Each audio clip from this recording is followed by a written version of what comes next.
To how and where to apply your perfume to maximize the ability to smell better. Here are some of the fragrance using tips you can use to smell incredible. There's something called the pulse points where the blood is flowing.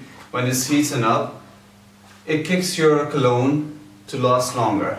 Anyways, the other thing you need not to do is not to apply the cologne on your clothes, because the oil in the cologne will damage your clothes and it will not heat up the cologne and not last longer.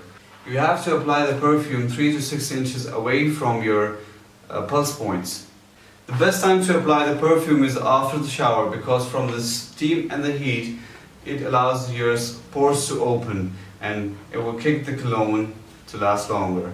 The less is better. The more you apply your perfume, it's going to irritate the other guy who is sitting next to you. The less is better, guys. So gentlemen, to give you a clear guide, I will show you guys a chart which will allow you to know where and how to apply the perfume, and a fragrance guide to let you guys know the different types of fragrances that you can use to if you want a long-lasting perfume.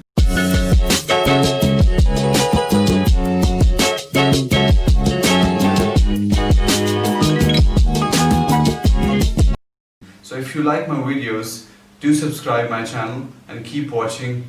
Bye bye.